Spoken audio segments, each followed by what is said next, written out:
Surat Keputusan Pengurus Pusat Jaringan Media Siber Indonesia nomor 09/SK data PD /JMC /9 Romawi /2020 tentang pengangkatan pengurus daerah Jaringan Media Siber Indonesia Provinsi Sumatera Selatan periode 2020-2025. Pengurus Pusat Jaringan Media Siber Indonesia menimbang dan seterusnya, mengingat dan seterusnya, memperhatikan, memutuskan. Pertama, mengangkat dan mengesahkan susunan pengurus daerah Jaringan Media Siber Indonesia Provinsi Sumatera Selatan. Dua, menugaskan pengurus daerah Jaringan Media Siber Indonesia Provinsi Sumatera Selatan untuk melakukan sosialisasi keberadaan organisasi pers Jaringan Media Siber Indonesia di semua tingkatan. Tiga, surat keputusan ini berlaku sejak 5 tahun sejak ditetapkan dan berakhir pada tanggal 31 Agustus tahun 2025. Jika terdapat kekeliruan dan dalam surat keputusan ini akan dilakukan perbaikan sebagaimana mestinya. Ditetapkan di Jakarta tanggal 1 September tahun 2020, pengurus Pusat Jaringan Media Siber Indonesia sudah bertanda tangan. Ketua Umum Teguh Santosa, Sekretaris Jenderal Mahmud Marhaba. Bapak Ibu sekalian, sebelum saya membacakan lampiran surat keputusan ini, karena ini merupakan suasana COVID dan kita akan memenuhi protokol kesehatan, maka kepada Dewan Pakar dan Dewan Pembina untuk tetap berada di tempat. Sementara perwakilan yang akan maju ke depan adalah mereka yang sudah dipersiapkan untuk mewakili menerima PKK ini.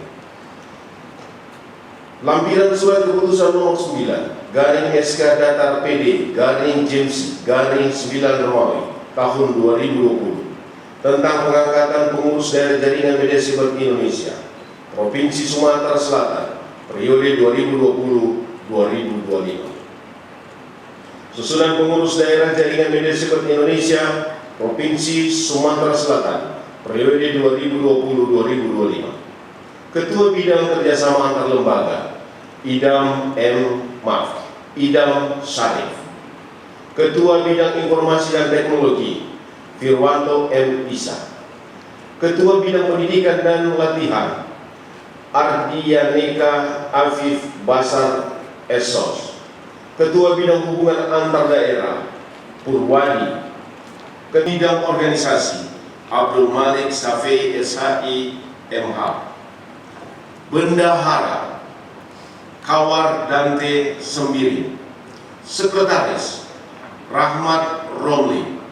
Ketua Agus Harizal. Demikian susunan pengurus daerah Jaringan Media Siber Indonesia Provinsi Sumatera Selatan periode 2020-2025. Terima kasih. Pelantikan kepada pengurus pusat JMC kami persilakan untuk menuju tempat yang telah ditentukan. Saudara-saudara pengurus Jaringan Media Siber Indonesia yang saya hormati dan saya banggakan. Sebelum secara resmi dikukuhkan dan dilantik sebagai pengurus daerah Jaringan Media Siber Indonesia di Provinsi Sumatera Selatan, saya ingin bertanya dan mendapat jawaban dari saudara-saudara sekalian. Bersediakah saudara mengucapkan janji prasetya JMC sebagai pengurus daerah JMSI Sumatera Selatan periode 2020-2025? Bersedia. Baik, dengan demikian mohon diikuti kata-kata saya dengan suara yang tegas. Sebagai pengurus daerah JMSI Sumatera Selatan, saya berjanji. Satu, senantiasa tunduk dan setia kepada Negara Kesatuan Republik Indonesia yang berlandaskan Pancasila dan Undang-Undang Dasar tahun 1945.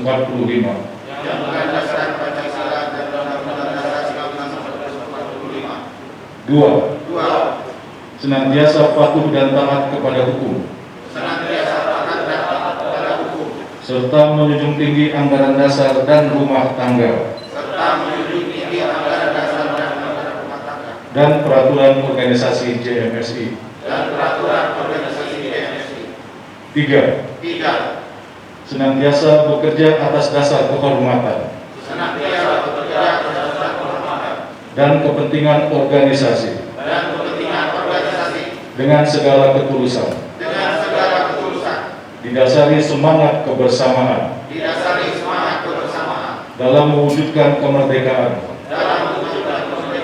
dan profesionalisme pers Indonesia.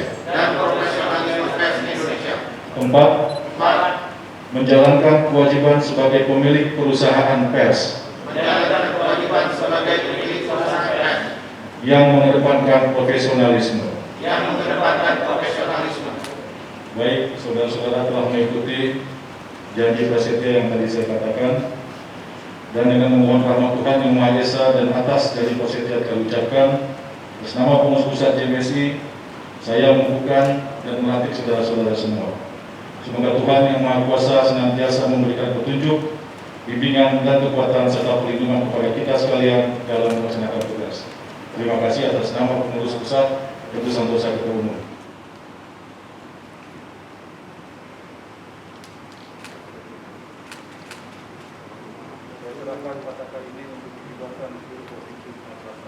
Siap dikibarkan.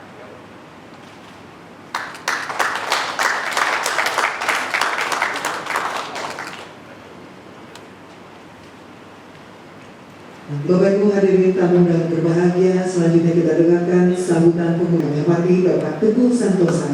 Kami persilakan. Assalamualaikum warahmatullahi wabarakatuh. Puji syukur kepada Allah Subhanahu wa taala yang telah memberikan rezeki, kesehatan, keselamatan kepada kita semua, sehingga di hari yang indah ini di tengah situasi pandemi Covid-19 kita semua masih bisa berkumpul untuk menyaksikan pelantikan sahabat-sahabat kita sebagai pengurus JMSI Provinsi Sumatera Selatan. Juga salam dan sholawat pada junjungan kita Nabi besar Muhammad SAW yang kita harapkan nanti sahabatnya di dunia di hari akhir. Proses membangun ekosistem pers nasional itu, apakah dari perusahaannya atau dari individu yang bekerja di perusahaan media? Nah, jawabannya kelihatannya harus dipilih. Mau dilakukan bersamaan, kok kelihatannya upaya kita semua sedikit terbatas. Maka yang lebih didahulukan itu adalah proses uji kompetensi wartawan yang dimulai tahun 2012. Nah, uji kompetensi wartawan ini tujuannya adalah untuk memastikan bahwa setiap wartawan yang bertugas mengisi ruang publik melalui media masing-masing itu memiliki kompetensi basic minimal yang dibutuhkan untuk setiap jenjang, baik muda, madya, maupun utama. Yang kedua, untuk sebenarnya mendata berapa banyak jumlah manusia Indonesia yang bekerja sebagai wartawan di Indonesia ini. Tadi Pak Gub di ruang tunggu juga bilang, biasanya menjelang pilkada, pemilu, jumlah wartawan itu bisa berkali-kali lipat dari hari-hari normal. Jadi Pak Gubernur, rumput juga tidak tahu berapa banyak jumlah wartawan di Indonesia ini. Nah, ini kabar baiknya. Rumput nggak tahu berapa banyak jumlah kita. Nah, untuk membina kawan-kawan wartawan ini, kita tentu sangat berterima kasih pada Persatuan Wartawan Indonesia, Aliansi Jurnalis Independen, Ikatan Jurnalis Televisi Indonesia, dan organisasi profesi lainnya, ya, baik yang sudah menjadi konstituen Dewan Pers maupun yang sedang berusaha untuk menjadi konstituen Dewan Pers. Nah, setelah tahun 2012 dimulai proses uji kompetensi wartawan sampai hari ini, Dewan Pers baru bisa melakukan verifikasi terhadap perusahaan media itu di tahun 2017. Kick off-nya di Hari Pers Nasional di Ambon tahun 2017. Nah, di masa itu, di tahun itu, 77 perusahaan yang dinyatakan lolos menjadi perusahaan pers yang profesional di tahun 2017. Dan prosesnya bergulir sampai hari ini. Jadi kawan-kawan, mengapa tadi saya katakan bahwa yang kita lakukan siang ini awalnya dari Palembang? Karena berdasarkan Piagam Palembang itulah kita kemudian mendirikan Jaringan Media Siber Indonesia. Ini adalah perintah undang-undang, ini adalah perintah moral kita yang diemban oleh payung kita, Dewan Pers, bahwa dibutuhkan organisasi perusahaan media untuk membantu kita semua bangsa ini memiliki pers yang sehat dan profesional, pers yang mengedepankan berita-berita, informasi-informasi yang konstruktif, yang positif, yang jauh dari ujaran kebencian, yang tidak terlibat dalam, seperti tadi Pak Gubernur sampaikan, diseminasi informasi bohong atau hoax. Karena itulah penyakit kita hari ini. Semua orang memang kelihatannya cenderung untuk terpancing, ya, karena jempol ini memiliki kebebasan yang lebih besar daripada kebebasan pers kelihatannya. Ya, kadang-kadang ada sentilan sedikit tuh Pak Gub, pimretnya itu adalah jempol. Ya. Jadi pimret kita ini, jempol kita ini sekarang. Nah tapi Pak Gub, perlu juga kita untuk membedakan mana media sosial dan mana media massa berbasis internet. Yang dipimpin oleh Bang Agus dan Bang Rahmat serta kawan-kawan JMC di Sumatera Selatan ini adalah perusahaan media berbasis internet. Jadi bukan akun Twitter yang kita kelola, bukan akun Facebook, tetapi media massa berbasis internet, media siber atau media online. Nah, ada kewajiban-kewajiban yang harus dimiliki oleh perusahaan media siber ini, Pak Gub. Jadi tadi keluhan Pak Gub misalnya, hoax itu bukan cuma hal-hal yang sifatnya negatif, tetapi juga bisa jadi hal-hal yang positif. Tetapi tidak diketahui dengan jelas siapa yang bertanggung jawab terhadap informasi itu. Nah, tentang tanggung jawab dan identifikasi mengenai perusahaan pers itu adalah salah satu syarat utama, Pak Gub.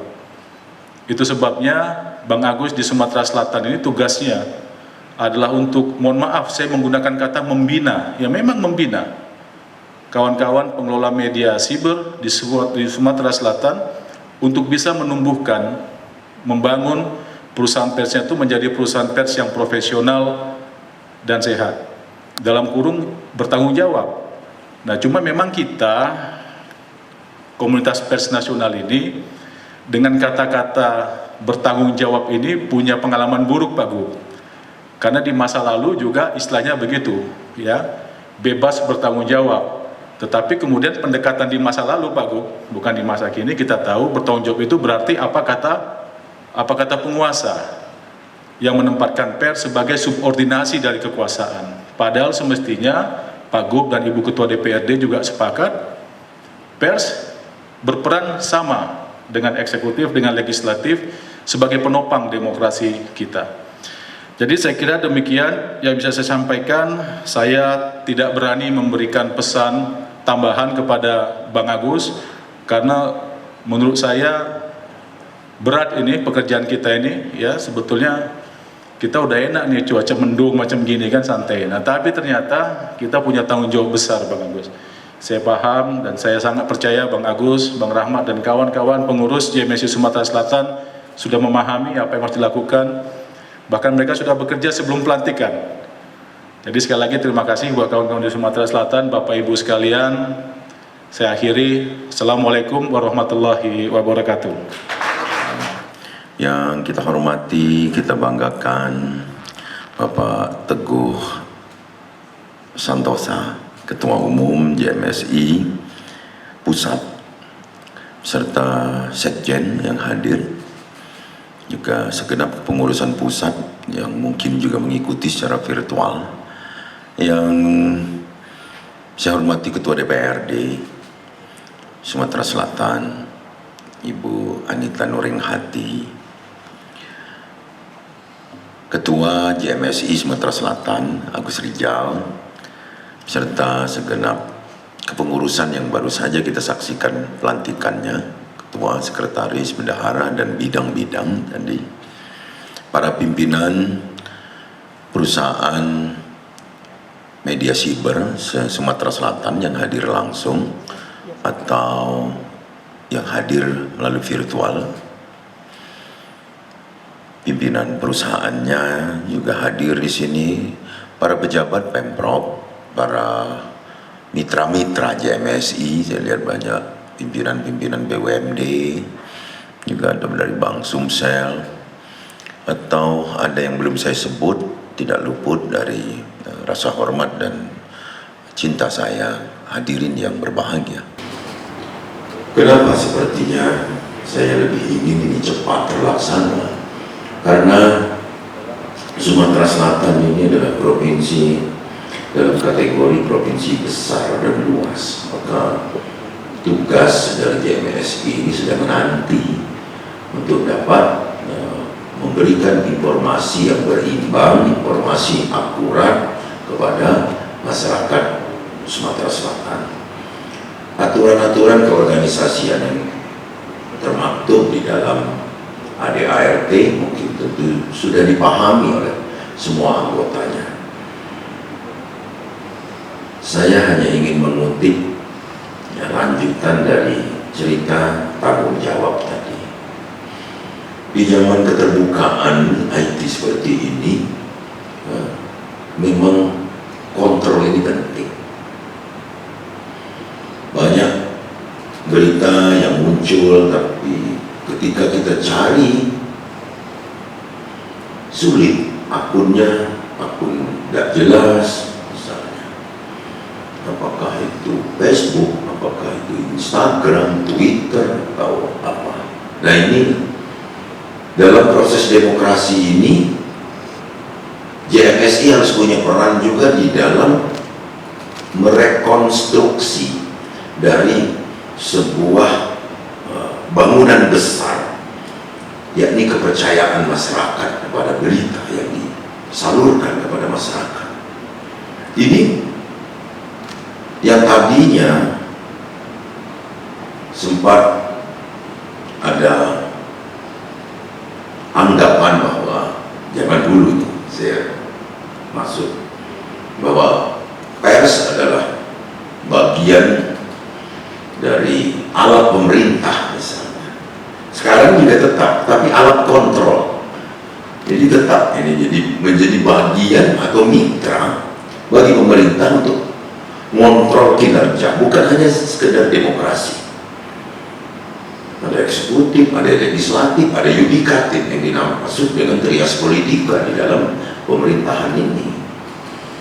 Ini hadir juga para pungkawanya, Firdaus Komar sebagai ketua PWI, ada Bung Bangun yang akan memberikan kontribusi aktif bagi berjalannya JMSI di Sumatera Selatan ini. Nah, kalau kita bicara tanggung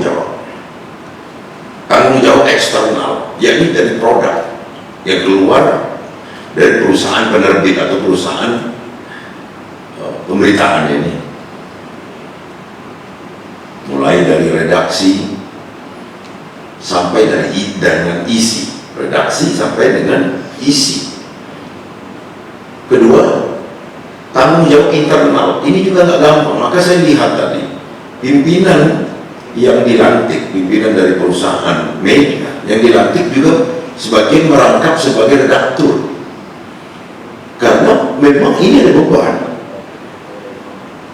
beban gaji, mungkin beban operasional bagi perusahaan yang dipimpin. Nah, ini butuh kemitraan kita, butuh kemitraan yang baik, karena ini butuh iklan pasti.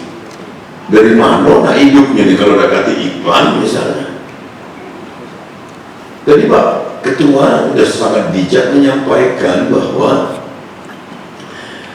JMSI ini berdiri karena niat yang baik, mulai dari Piagam Palembang tadi, di mana perusahaan-perusahaan media ini juga harus memberi contoh, misal dari kesejahteraan jurnalisnya. Kita kan nggak boleh sebut pegawai, nggak bisa sebut buruh jurnalis itu. Ini tetap kita anggap sebagai wartawan, sebagai profesi khusus yang tentu juga punya keluarga, punya tanggung jawab material terhadap putra putrinya sekolah misalnya. Nah, Di dalam kita memetik berita,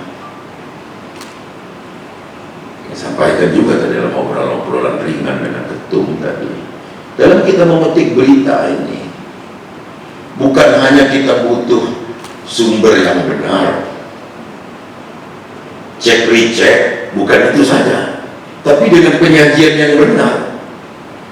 Beberapa bulan yang lalu saya pernah menyampaikan juga, kalau sekarang kok kita kurangi ya yang diduga, diduga. Kedua, kalau zaman Bung Bangun saya bilang ditengarai, atau apa tadi Pak Ketua PWI tadi, satu lagi disinyalir. Tapi judulnya tetap misalnya Noho. Dan ini juga harus sudah akurasi tentang sumber kita memetik berita itu juga harus ada penanggung jawabnya, apalagi di dalam penyajiannya. Memang nggak gampang. Kadang-kadang kita itu butuh judul yang menggelegar, judul itu yang menggelegar, bikin orang pingsan, pas dibaca isinya yang bersangkutan tidak dapat dihubungi. Nah ini juga sebenarnya masyarakat juga menilai terhadap lajunya pertumbuhan perusahaan media ini. Saya akan ajak seluruh bupati dan wali kota jadikan JMS ini sebagai mitra membangun daerah, karena kita ingin pembangunan Sumsel ini merata, karena Sumsel maju untuk semua. Billahi taufiq wal hidayah. Wassalamualaikum warahmatullahi wabarakatuh. Bapak, dikit tangannya Pak. Ya. Oke, silakan Pak. Izin 1, 2, 3.